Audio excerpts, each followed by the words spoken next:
This meeting is being recorded. Boa noite a todos. Vamos dar início, então, à nossa reunião, lendo uma página do livro Vinha de Luz, número 92, ditada por Emmanuel a Chico Xavier. O objetivo da fé. Alcançando o fim da vossa fé, que é a salvação das vossas almas. Pedro, primeira carta de Pedro, capítulo 1, versículo 9. Qual a finalidade do esforço religioso em minha vida? Esta é a interrogação que todos os crentes deveriam formular a si mesmos frequentemente. O trabalho de autoesclarecimento abriria novos caminhos à visão espiritual. Raramente se entrega o homem aos exercícios da fé sem espírito de comercialismo inferior. Comumente, busca-se o templo religioso com a preocupação de ganhar alguma coisa para o dia que passa. Raciocínios elementares, contudo, conduziriam o pensamento a mais vastas ilações. Seria a crença tão somente recurso para facilitar certas operações mecânicas ou rudimentares da vida humana? Os irracionais, porventura, não as realizam sem maior esforço? Nutrir-se, repousar, dilatar a espécie são característicos dos próprios seres embrionários. O objetivo da fé constitui realização mais profunda. É a salvação a que se reporta a Boa Nova por excelência. E como Deus não nos criou para a perdição, salvar, segundo o Evangelho, significa elevar, purificar e sublimar, intensificando-se a iluminação do Espírito para a vida eterna. Não há vitória da claridade sem expulsão das sombras, nem elevação sem suor da subida. A fé representa a bússola, a lâmpada acesa a orientar-nos os passos através dos obstáculos. Localizá-la em ângulos inferiores do caminho é um engano de consequências desastrosas, porque muito longe de ser uma alavanca de impulsão para baixo, é a asa libertadora a conduzir para cima. Vamos orar, então. Deus, nosso Pai Criador, Senhor Jesus, Divino Mestre, Divino Pastor de nossas almas, queremos te agradecer a oportunidade, Senhor, de reunirmos-nos em teu santo nome para estudarmos a doutrina de amor que nos legaste. Ajuda-nos em nossas deficiências, para que possamos internalizar tudo o que aqui recebermos e colocarmos em prática também no nosso dia a dia, amando, trabalhando e nos esforçando para perseverarmos no bem e buscarmos o teu reino acima de tudo. Rogamos tuas bênçãos por sobre todos nós. Abençoa também, Senhor, o nosso irmão Fabrício, que irá fazer o estudo desta noite, e que todos possamos apreender para colocar em nossos pensamentos e sentimentos a tua doutrina de amor. Guarda-nos em teu coração hoje e sempre, Senhor. Que assim seja, graças a Deus. Newton, você ainda não está gravando, querido. Você botou para gravar, mas não está gravando, não. Agora foi. Fabrício, é com você, meu querido. Fique à vontade agora. Muito bem, obrigado. Uma boa noite a todos que estão no momento aqui conosco, nessa sala virtual, e os que, porventura, venham assistir esses momentos de reflexão. Eu gostaria de, nesse momento, dedicar esse estudo os nossos pensamentos, as nossas vibrações de equilíbrio e refazimento para toda a cidade de Petrópolis, que passa um momento de provação, de muita dor.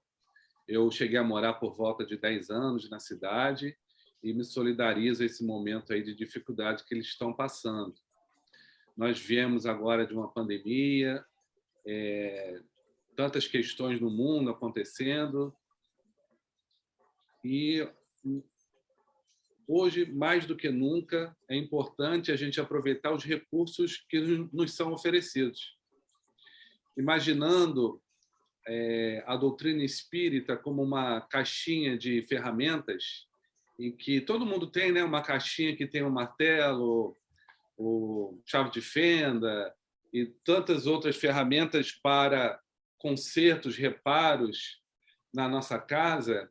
A doutrina também oferece diversas ferramentas que vão nos habilitar a vivenciar os nossos desafios, as nossas experiências, as nossas escolhas com serenidade, com galhardia.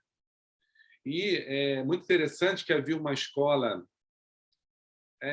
antes de Cristo já havia, e se desenvolveu depois muito em Roma, que foi a escola estoica, e que esse nome vem porque era uma espécie de um pórtico que os estudiosos se reuniam a respeito de questões relacionadas a uma filosofia prática, em que a gente usava o conhecimento humano para viver a vida da melhor forma possível, no sentido de que as nossas escolhas, as nossas boas escolhas, nos fundamentam um equilíbrio interno, nos fundamentam uma satisfação interna, e a gente acaba sendo treinado para estar no mundo e não estar tão vulnerável às intempéries, no sentido dos contratempos, dos desafios.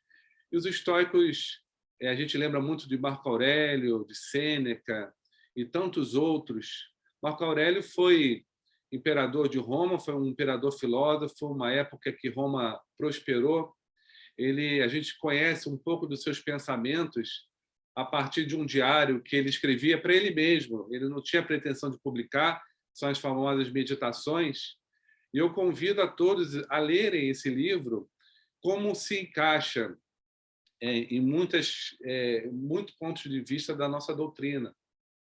Até aquele recurso que Santo Agostinho nos coloca da noite, a gente fazer uma análise do que foi feito no dia, o que a gente poderia ter evitado, o que a gente poderia ter feito que não foi feito, num exercício de autoconhecimento. Isso é feito pelos estoicos. E nesses momentos de crise, como nós vivemos, é que esse conhecimento é útil. E a doutrina espírita é muito útil no momento que nós estamos vivendo. É importante lembrar que tem várias formas de fundamentar as bases da doutrina, de classificar os seus princípios, mas se a gente botar de uma maneira geral, todo espírita entende que Deus existe. Não um Papai Noel numa nuvem, mas a inteligência suprema por trás de tudo, a causa primária de tudo. À medida que a ciência avança, a gente consegue perceber a ordem no caos, as leis que regem o mundo subatômico e as constelações. Não é a obra do acaso. A evolução das espécies e tanto mais que a gente observa na natureza mostra que há uma inteligência por trás. Não há como entender tudo isso como sendo simplesmente obra de um acaso inteligente. Da mesma forma, sabemos que nós não somos o corpo. Nós continuamos após a morte biológica. Nós somos imortais. E isso muda muito um paradigma da nossa vida. Porque enquanto pensando que nós vamos acabar com a morte biológica, a maneira de levar a vida é de um jeito. E entendendo que somos imortais, a visão do mundo muda um pouco. Um pouco não, eu diria muito, né? Acrescido ao conhecimento da reencarnação, que também é um princípio espírita, não é único e exclusivo da doutrina, várias outras tradições já trouxeram essa informação. Há até um questionamento se talvez nos primeiros séculos da doutrina cristã havia o conceito da reencarnação, há uma controvérsia, mas o espiritismo entende como um princípio necessário para entender a justiça de tudo que a gente vive, todas as desigualdades, diferenças de oportunidades, e isso vem nos esclarecer de uma maneira muito grande. Outro princípio fundamental é que tudo progride, os seres progridem, tudo na natureza está nesse movimento, né? Tudo é um devir, como diria Heráclito, porque tudo está no movimento de progressão, de evolução. E nós, enquanto espíritos imortais, também estamos nesse caminho de progresso.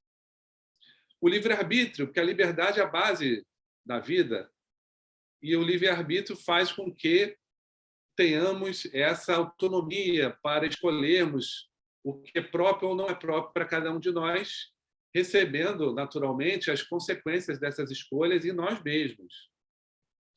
E partindo de escolhas equivocadas que possam gerar algum tipo de sofrimento, vem a lei da escolha das provas. Isso é bem desenvolvido no Livro dos Espíritos, em que, mantendo-se a base da liberdade, nós temos a oportunidade de escolher os nossos desafios que vão fazer com que a gente vença imperfeições que geram sofrimentos, ou, melhor dizendo, que geram infelicidade, para que a gente conquiste a felicidade.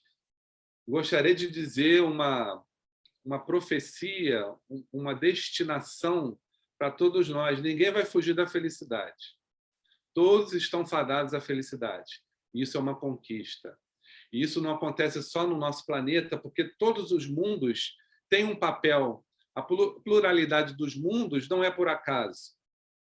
Diversas humanidades existem. Eu não canso de ver esses programas que tratam do universo, do cosmos.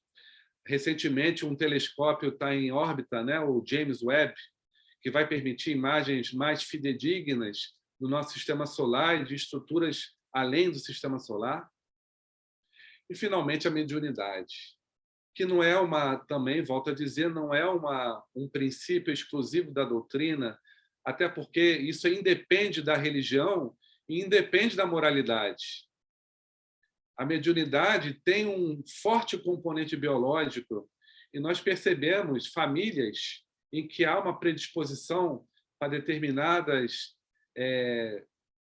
padrões mediúnicos. Isso vai no estudo aprofundado do transe, dos mecanismos cerebrais envolvidos, corticais e subcorticais, mas a mediunidade não tem relação com a moralidade. Existem médiums extremamente ostensivos, com a moralidade muito limitada, e pessoas moralmente muito elevadas com a mediunidade não tão ostensiva. Eu vou pedir ajuda a vocês só para me falar um pouco da hora, tá? Porque eu não estou conseguindo botar o reloginho, eu estou pegando uma cola aqui. Quando faltar... Não tem relógio no computador, não? Ele não mostra o horário, não? Como eu falei, está um problema aqui entre a tela e a cadeira. Tá certo. São 20h44, você vai até 21h30. Está batendo aqui com o reloginho que eu tenho. Aqui mas se faltar uns 10 minutinhos, você me dá um aviso, só para eu ficar atento. Tá bom. Então, vocês estão vendo a tela aí direitinho, né? Estamos vendo. A tela está tranquilo e você também. Engraçado que agora eu quero passar. Deixa eu ver aqui. Pronto. Todos conhecem essa questão do 115, que mostra que, na verdade, todo mundo foi criado simples e ignorante. O conhecimento, o desenvolvimento da inteligência e a moralidade, isso é desenvolvido. O progresso intelectual e o progresso moral ocorrem juntos. E todos nós somos criados no início. E isso tudo é conquistado através de milhares e milhares de vidas. Não é uma coisa de uma vida, nem de 2, nem de 10. Progressivamente vamos conquistando. E é interessante a gente analisar essa figura que eu coloquei, que, enquanto animais, todos os animais são providos de instinto. O instinto é uma inteligência rudimentar. É algo que é desenvolvido e aprendido nas espécies para permitir a sua sobrevivência, sua alimentação, reprodução, proteção, tudo isso pautado no instinto. Isso é inerente aos animais. Mas isso também existe nos homens. Nós temos instinto. Só que à medida que vamos desenvolvendo no mundo animal, o instinto vai permitindo a nossa preservação, mas somos colocados em situações, até pela dor inerente ao mundo físico, que começam a nos estimular escolhas. E melhor dizendo, essa capacidade de avaliar o que é bom, o que não é bom naquela situação, isso vai desenvolver a nossa inteligência, que vai permitir a gente fazer escolhas. Então, o livre-arbítrio, isso está na Gênese, é uma conquista do desenvolvimento da nossa inteligência. Os animais seguem peremptoriamente o instinto. O ser humano tem o instinto, mas desenvolvida a inteligência permite com que ele faça escolhas.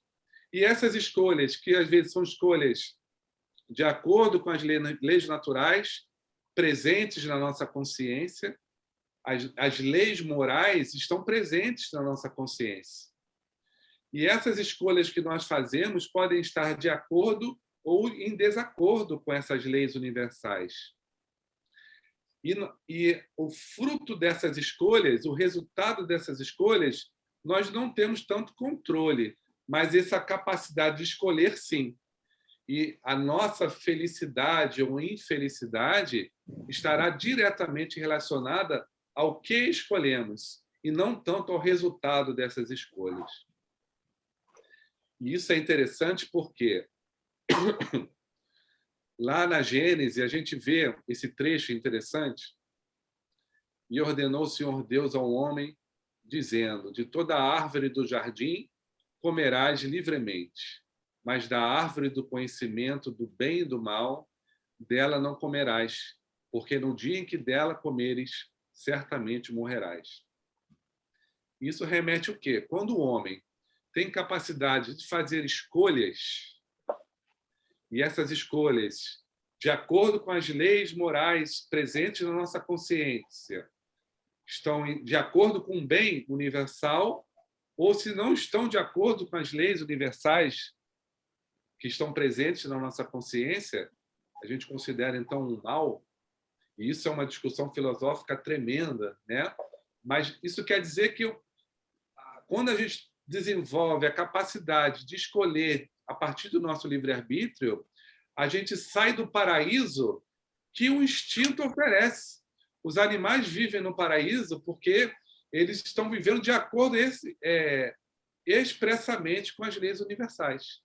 Você não vai ver Qual o nome daquele bicho que faz uma represa na água? É castor, não é? Então, você não vai ver um castor dizer: hoje eu não vou trabalhar, não vou fazer represa, que eu estou a fim de pegar um sol na pedra. Ele vai seguir o instinto que é necessário e ele faz aquela represa para poder retesar os peixes e poder facilitar a sua sobrevivência. E tem outros motivos.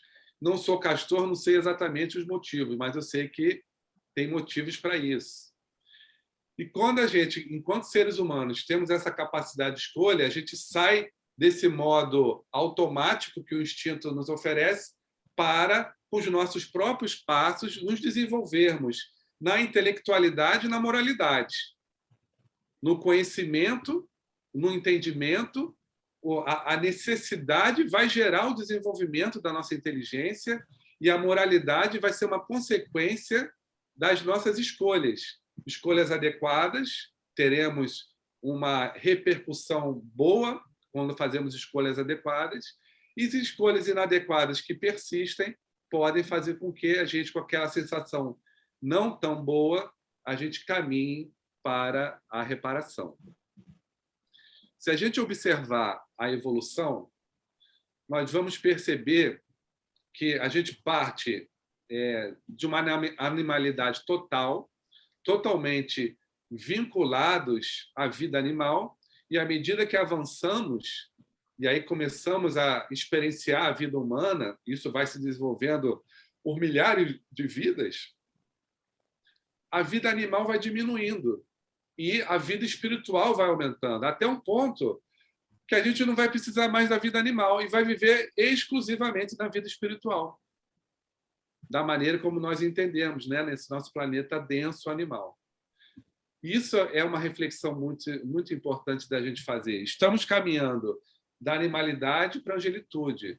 Nós temos essas duas valências em nós, uma eclipsando e a outra se desenvolvendo.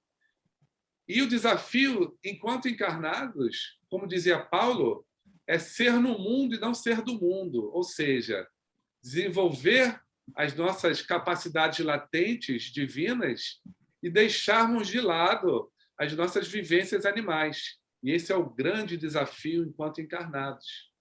A gente renunciar à vida animal em nome da vida espiritual. E esse é o nosso aprendizado. Isso, às vezes, é entendido equivocadamente e que a gente tem que ter aversão à vida animal, afastar-se de tudo que é animal, e não é verdade. Estamos num corpo animal, temos necessidades animais, mas nós não podemos ser geridos pelo corpo. O espírito é que deve gerir o corpo. E isso gera uma série de reflexões.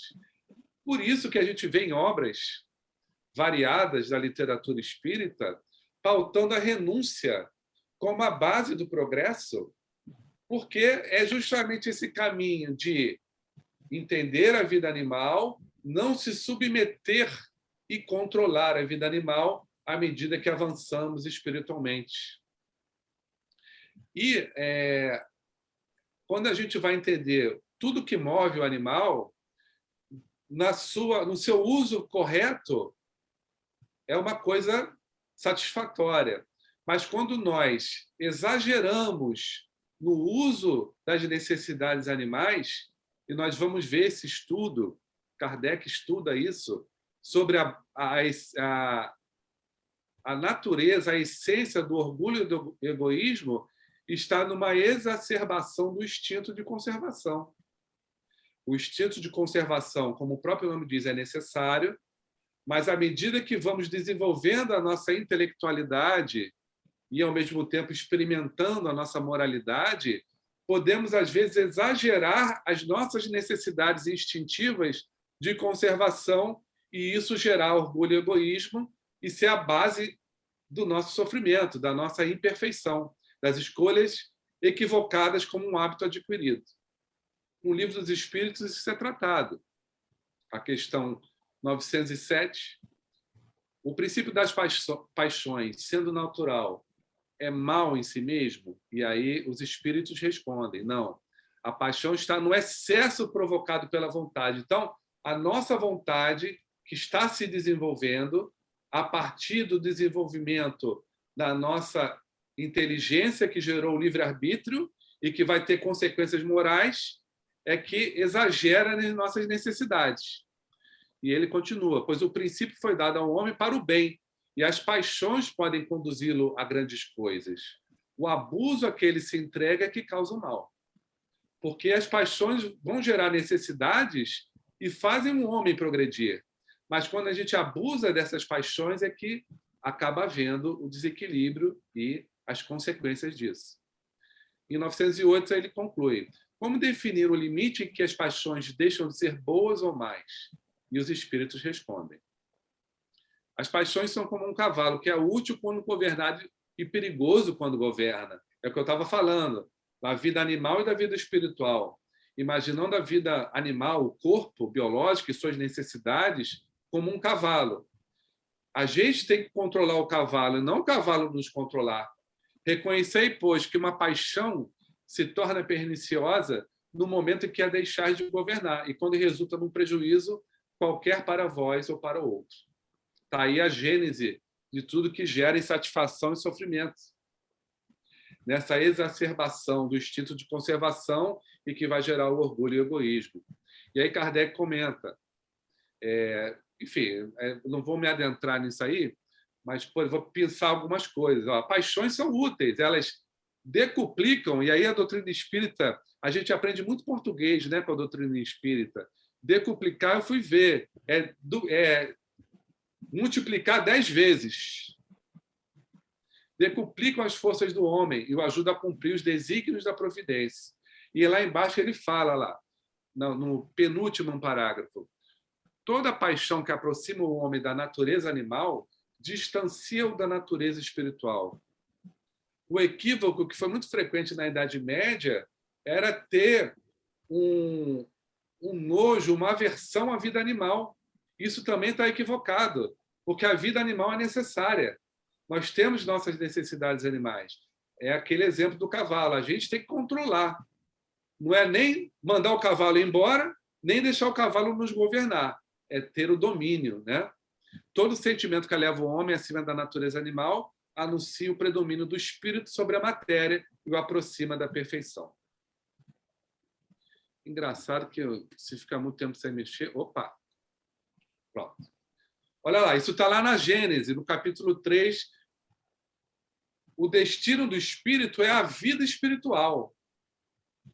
Eu não vou ler isso tudo, mas é isso exatamente que eu estou falando. Nós estamos progredindo para, em algum momento, não haver mais necessidade da vida animal. E aí vamos viver outros desafios e outras fases do nosso progresso enquanto espíritos. E aí terão outras situações que a gente nem tem condições ainda de entender. Eu criei mais ou menos aqui um quadro que é interessante para a nossa conversa. Antes disso, alguém quer falar alguma coisa? Eu estou disparando aqui falando que eu diminuí a tela, só estou vendo o Guilherme, não estou vendo os outros. Não estou nem me vendo, mas eu não quero mexer porque teve um trabalho aqui para eu conseguir compartilhar. Eu estou bem devagarzinho. Quase que ia ter que falar sem isso, né, Fabrício? Oi? Você quase que ia ter que falar sem apresentar as imagens. Ia ter que me adaptar aqui. Né? Fabrício, fica à vontade, tá? Você pode ir discorrendo. Se surgir alguma pergunta pelo chat, alguém levantar a mãozinha... A doutora Sueli perguntou o nome do livro que você mencionou no início, que fala de Marco Aurélio, dos pensamentos. Meditações? Sabe o autor Marco Aurélio. Eu convido todos, assim, eu tenho um conhecimento pífio sobre isso, mas eu convido vocês a lerem a respeito do estoicismo, porque ele vai agregar muita informação que está de acordo com a doutrina espírita. É muito interessante. Tem várias obras, e eu acho que a pandemia acabou fazendo as pessoas voltarem a ter atenção nessa escola filosófica, porque é uma filosofia muito prática, assim como o espiritismo, né? De aplicação. No sentido, quer ver uma coisa que eles falam, que a nossa felicidade, a nossa paz, não pode depender de coisas que não dependem de nós. A nossa felicidade tem que depender das nossas escolhas, porque a gente não tem controle sobre os resultados das nossas escolhas. Você faz uma coisa, mas às vezes a pessoa vai entender de outra maneira, ou tem um imprevisto, e foge ao nosso controle. E vem ao encontro até dessa tabela que eu botei aqui. A causa e efeito é do mundo físico. A gente vê a interação entre os astros, a interação mecânica que a gente vê naquelas nossas aulas de física, no sentido de interconexão que temos uns com os outros através do pensamento. É uma interação de causa e efeito, mas isso é uma lei do mundo físico. E que a gente acaba extrapolando, mas, na verdade, a gente tem que pensar em causa e efeito só no mundo físico. Mas, indo ali no primeiro andar ali que eu botei, o que é inerente do mundo físico? Dor e o seu antônimo, prazer, que são recursos da fisiologia animal para afastar de tudo aquilo que causa dor. Por exemplo, tem um prego, ou se tem uma estrada pedregosa, você evita essa estrada porque vai doer seus pés e tenta ir pela grama. Isso é uma defesa do organismo. E o prazer é o contrário. Prazer na alimentação, prazer na atividade sexual, tudo isso tem um fundamento fisiológico visando a preservação da espécie. Indo além, pensando nas emoções, que também são recursos do nosso corpo, recursos do nosso cérebro, nosso sistema límbico, sobretudo.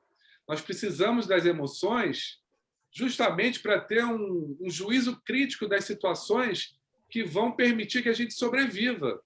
Imagina a gente vivendo lá na época das cavernas e aparece um dente de sabre, né? Aquele tigre com um dentão grandão, vai gerar um pânico, um medo que vai fazer com que haja uma reação fisiológica imediata que te prepara para correr, para lutar ou para correr. Eu correria, porque como é que é? Um tigre dentro de sabre, eu acho que tem que juntar uns 20 ou 30 para atacar, né? Porque um só não dá, um humano só não dá. Mas as emoções têm esse papel, e as emoções são fugazes, né? Não é uma coisa que se sustenta. São reações cerebrais para as circunstâncias. Isso é do mundo físico. Que mostra a impermanência do mundo físico. Quando a gente trata do mundo espiritual, enquanto espíritos, e aí Kardec divide a gente de uma maneira didática entre corpo, perispírito e espírito. Não é?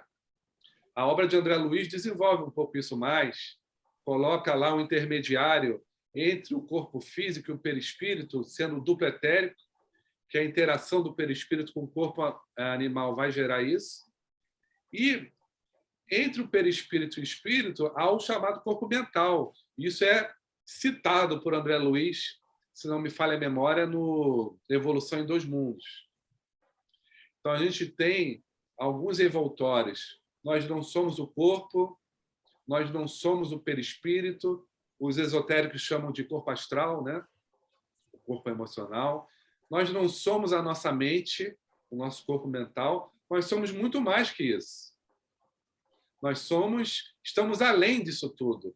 E à medida que nós vamos progredindo espiritualmente, nós vamos nos desidentificando com o corpo, depois nos desidentificando com o perispírito, depois nos desidentificando com a mente, com o corpo mental, e vamos avançando.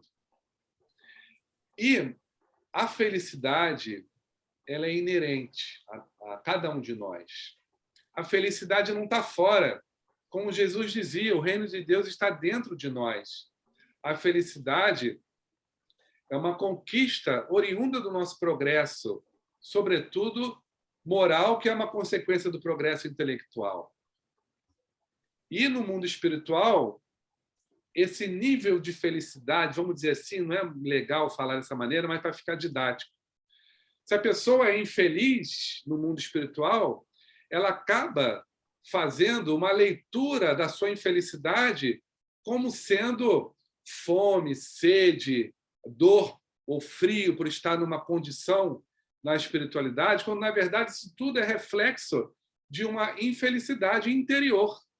Por isso que o espírito mais evoluído, no mesmo lugar, fisicamente falando, fisicamente não, na mesma região espiritual, com um espírito mais infeliz, vão estar no mesmo cenário, mas com experiências internas diferentes, porque o inferno e o céu estão dentro de nós. Isso é bem tratado na tradição cristã, a doutrina espírita, de uma certa forma, trata disso. E é importante que a gente está aqui para essa conquista de felicidade que está dentro de cada um de nós. Então, é importante diferenciar. Prazer é uma coisa, alegria é outra coisa, felicidade é outra coisa. Prazer está na fisiologia do corpo. A alegria tem a ver com as emoções inerentes à nossa atividade cerebral. A felicidade é uma conquista interior. E é algo que não pode nos ser tirado, porque é fruto do nosso progresso espiritual.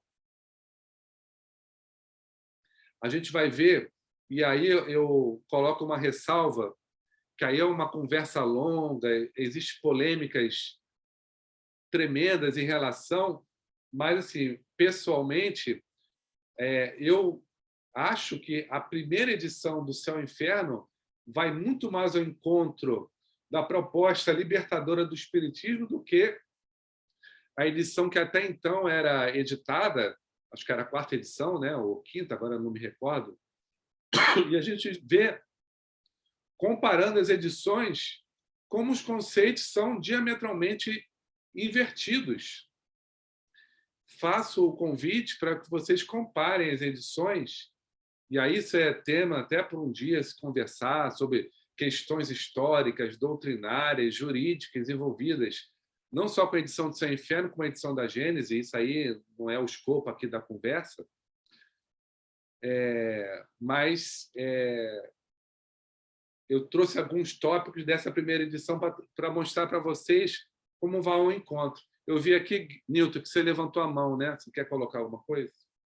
Tem até, sobre isso, Fabrício, tem uma obra que foi desenvolvida por um pesquisador que ele exatamente pegou essa primeira edição, né, e comparou com as outras e viu que havia realmente umas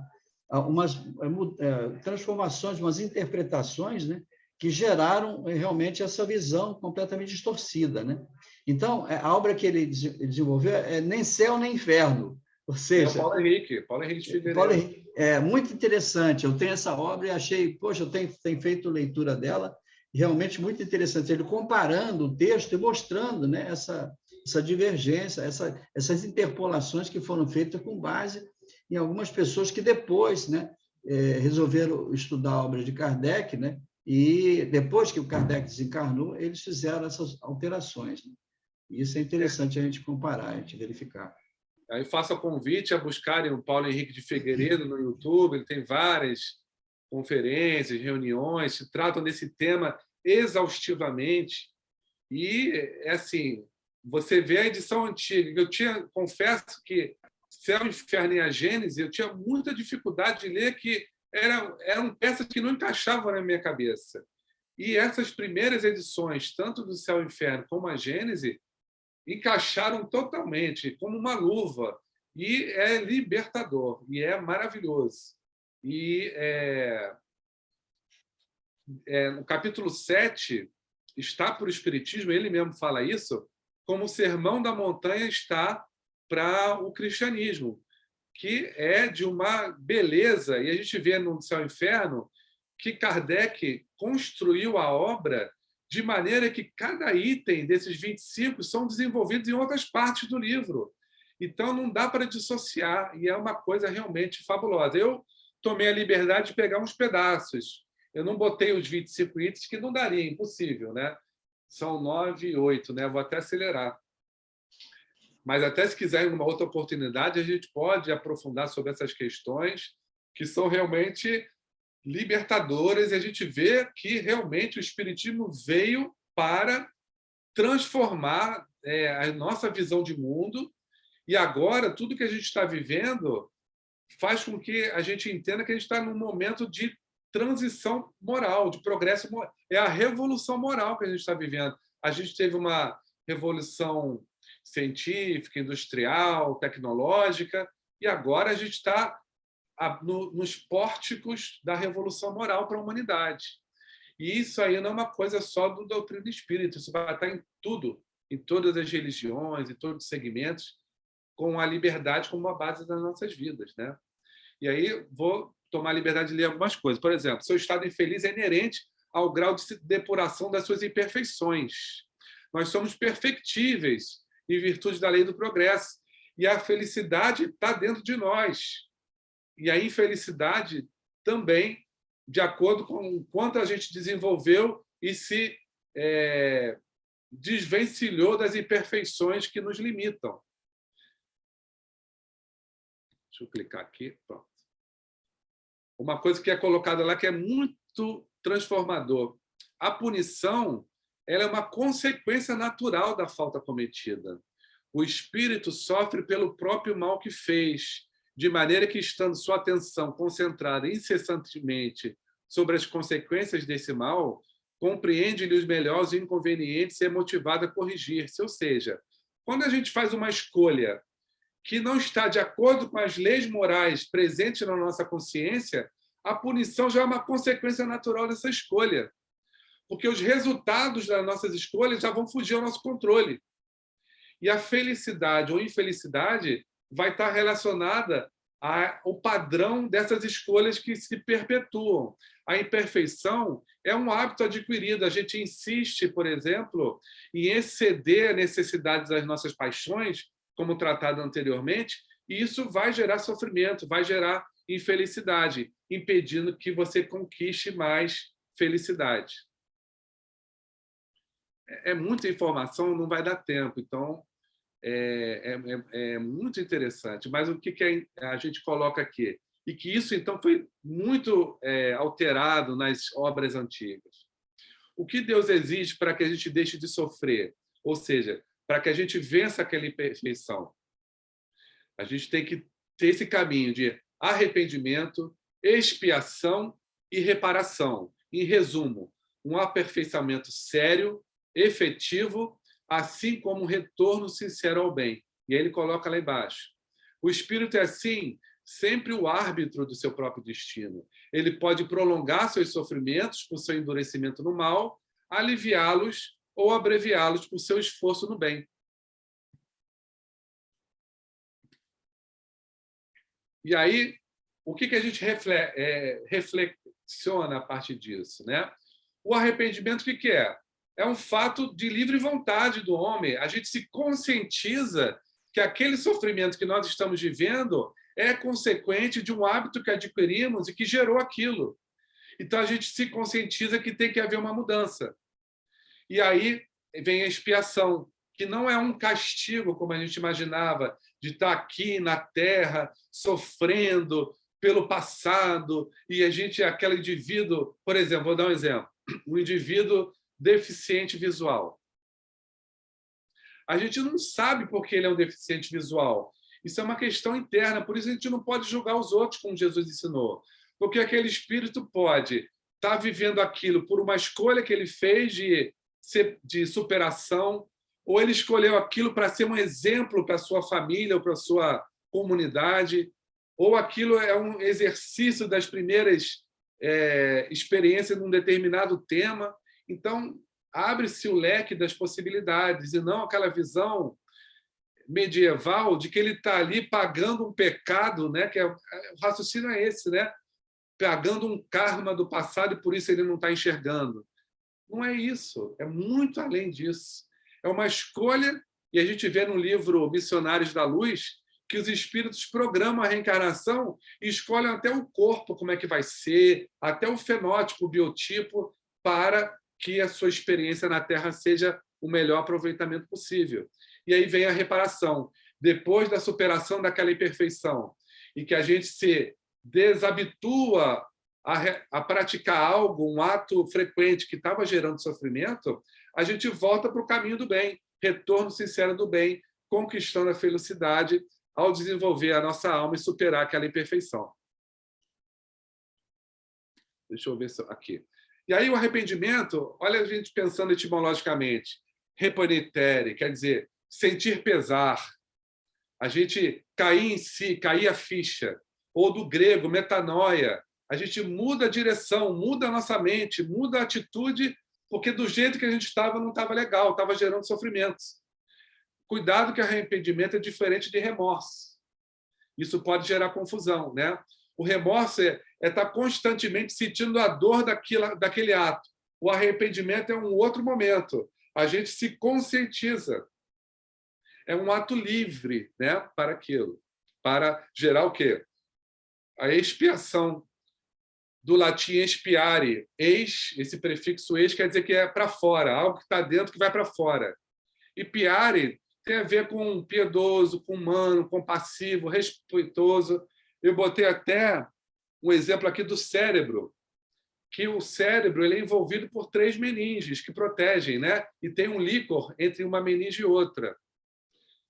Tem a dura mater, que é a mais grossa, parece um couro, vamos dizer assim, né? É bem mais frágil que um couro. Existe a intermediária, que é aracnoide, cheia de granulações e vasos. E existe a pia mater, que, se vocês verem ali, é como se fosse um filme plástico envolvendo o cérebro. Ela está muito próxima ao cérebro. Então, essa palavra pia tem a dizer muito que é próximo, próximo das pessoas, próximo de alguma coisa. Então, expiar é botar para fora esse sentimento de nos tornar próximo da norma ética, daquilo que é respeitoso, que é humano. A expiação é esse processo de superação.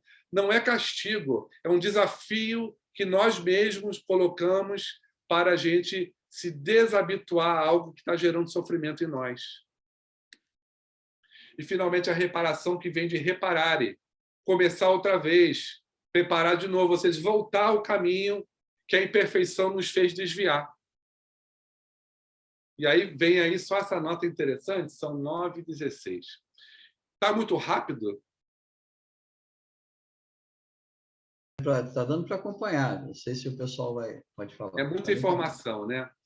Mas, assim, convido a lerem o Nem Céu nem Inferno. E o Paulo Henrique tem obras fantásticas.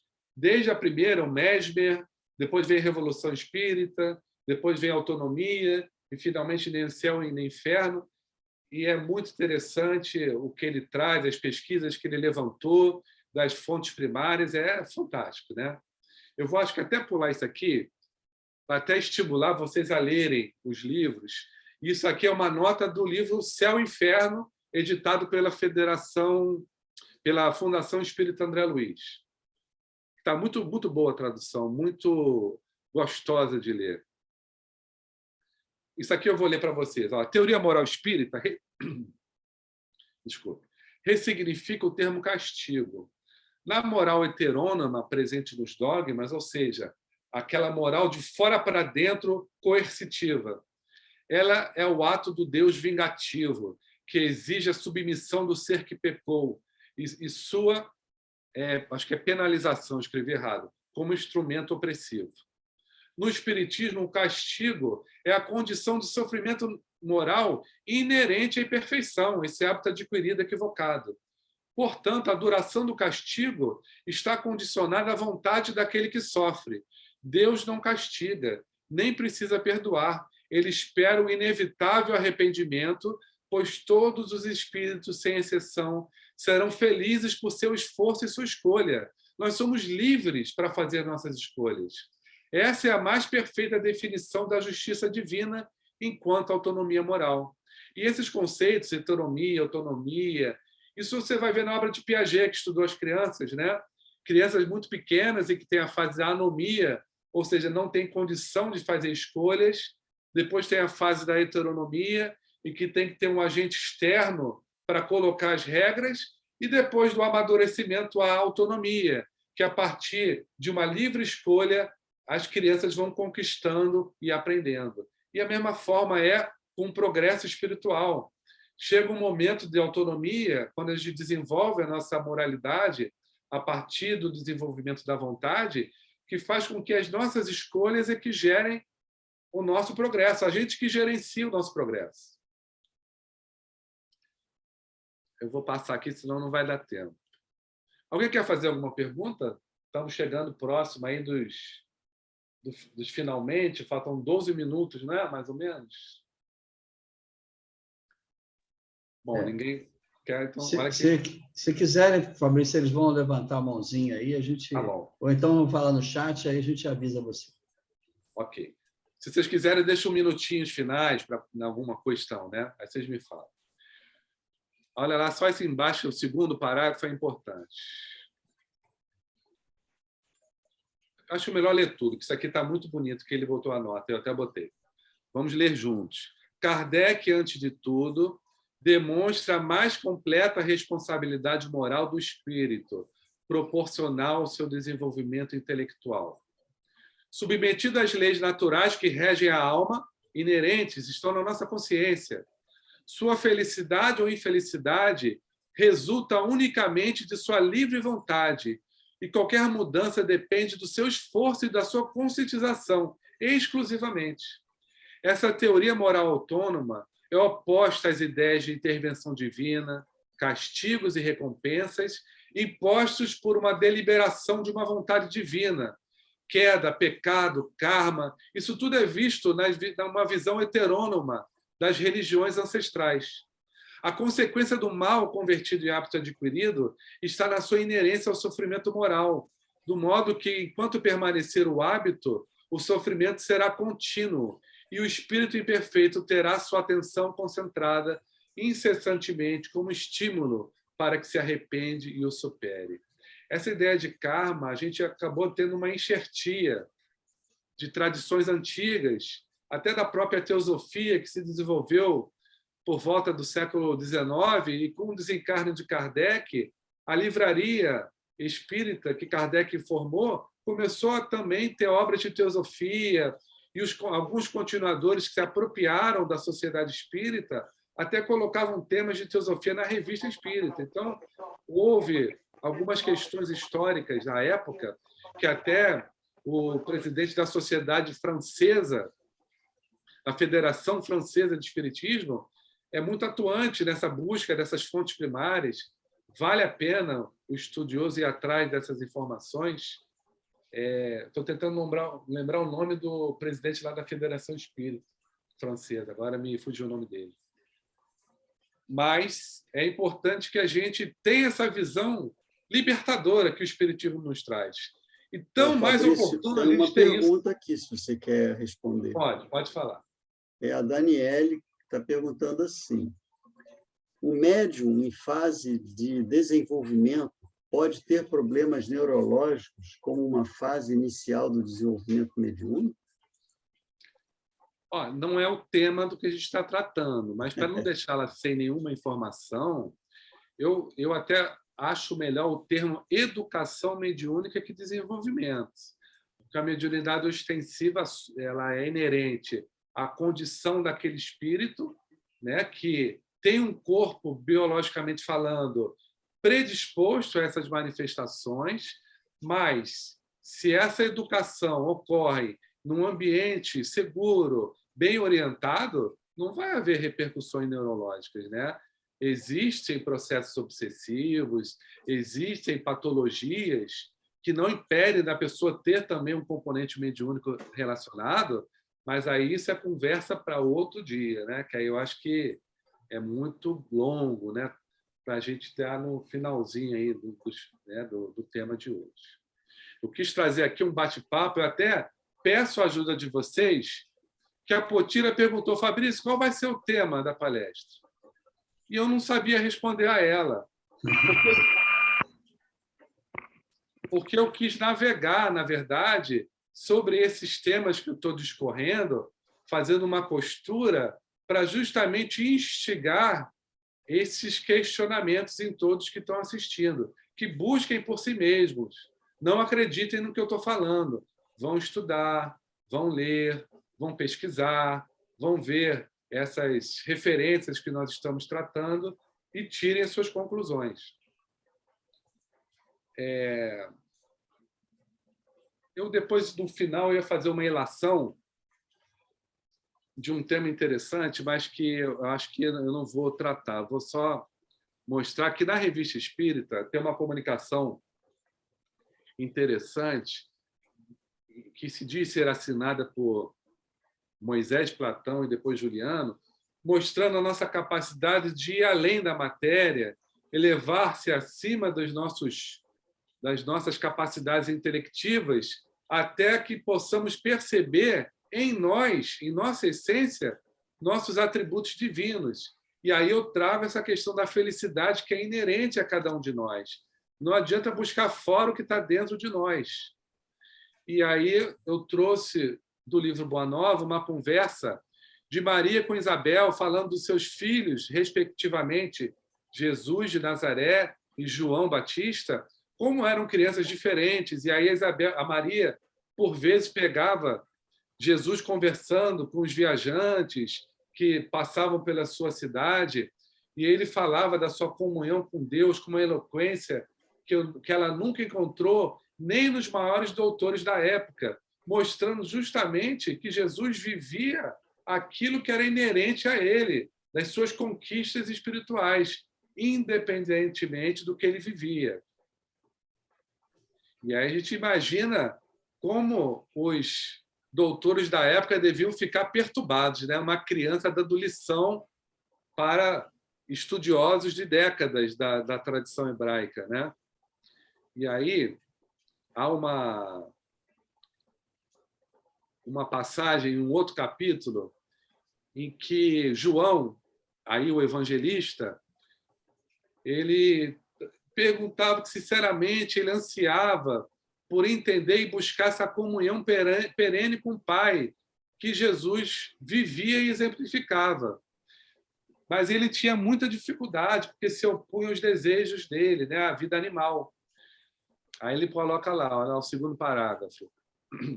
Ainda agora, manifestando meu pensamento acerca de minhas necessidades espirituais, a um amigo que se instrui com os essênios, asseverou-me ele que necessito compreender que toda edificação espiritual se deve processar num plano oculto.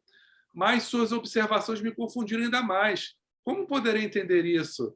Aí João perguntando a Jesus, devo então ocultar o que haja de mais santo em meu coração? Ele confundiu tudo, né?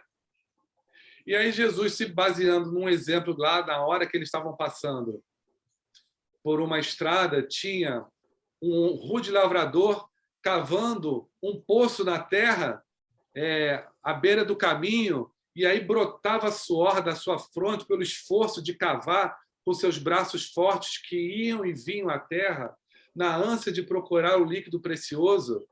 E dentro desse símbolo, eu só não consigo ler o pedaço ali que está a foto em cima, o nosso vídeo. Alguém pode continuar? Eu leio. Lê Dentro do símbolo, temos de entender a chuva como um fator de sua misericórdia, sem o qual nada possuiríamos. Esta paisagem deserta de Jericó pode representar a alma humana, vazia de sentimentos santificadores. Este trabalhador simboliza o cristão ativo, cavando junto dos caminhos áridos, muitas vezes com sacrifício, suor e lágrimas, para encontrar a luz divina em seu coração. E a água é o símbolo mais perfeito da essência de Deus, que tanto está nos céus como na terra. E aí ele faz essa analogia de que, mesmo vivendo os nossos desafios e dificuldades, nós temos ainda o benefício da misericórdia divina exemplificada pela chuva, mas a busca da felicidade tem que ser uma busca individual de cada um ao nosso interior, onde somos a felicidade, fruto de nossas conquistas. E aí eu trago essa informação lá do início da nossa conversa, que o Espiritismo tem as ferramentas que precisamos para essa busca. E eu faço o convite a cada um presente, assistindo, ou que irá assistir depois, dessa busca, desse tesouro escondido em cada um de nós e que é acessível para cada um de nós. Basta usarmos as ferramentas adequadas. E o Espiritismo oferece essas ferramentas. Porque, em essência, somos livres para conquistarmos a nossa felicidade, que o mundo não pode tirar. A paz que Jesus nos oferece é uma paz que não depende do mundo, e o mundo não pode tirar essa paz de nós. Como os cristãos que se entregavam no Coliseu de Roma, às feras, ou incendiadas em tochas, em cruzes, ao longo de estradas, em paz, porque conquistaram, entenderam o caminho dessa paz e felicidade presente em nós, e não no ambiente, em dinheiro, em circunstâncias sociais ou financeiras. Aqui tinha um vídeo de 3 minutos, mas não sei se vai dar tempo, né? Pode passar. Eu vou ter que ir só para... Deixa eu ver se eu consigo aqui. Só para finalizar, para a gente ver tudo que eu estou falando, quando a gente pensa em Deus, a gente sempre se remete à ideia de uma pessoa, mas vou tentar com esse vídeo tirar um pouco isso, para a gente ver a grandeza da vida. Vamos ver se vai, hein?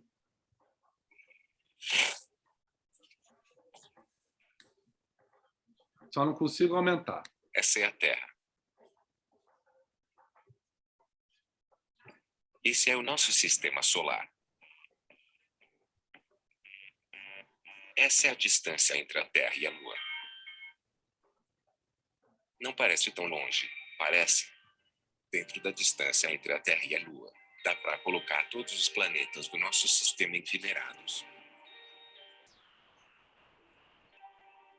Aqui é a representação do tamanho da América do Norte em Júpiter. Aqui nós temos o tamanho de 6 terras comparado com nosso irmão Saturno. Essa é a imagem de um pequeno cometa comparado com a cidade de Los Angeles. que somos nós vistos da Lua.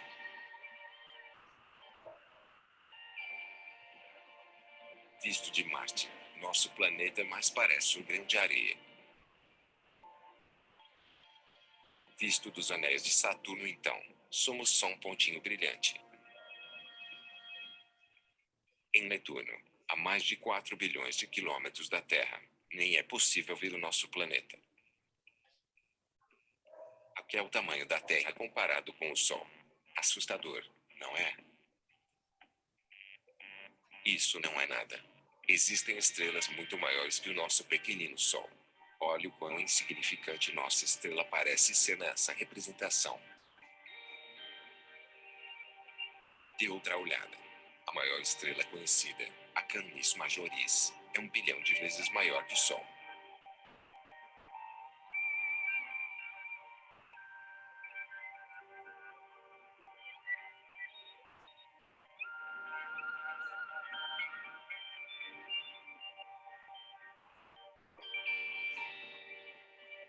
Mas nada disso se compara com a nossa galáxia. De fato, nosso Sol seria comparado ao tamanho de uma célula sanguínea diante da imensidão da Via Láctea. Isso é tudo que você vê da Via Láctea quando olha para o céu durante a noite.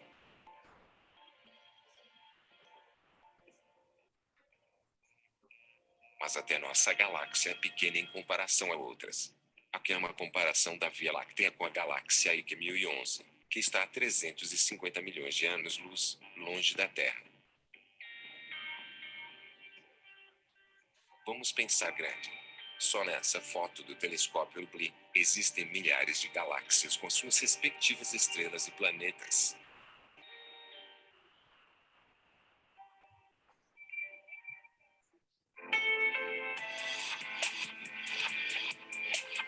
É isso.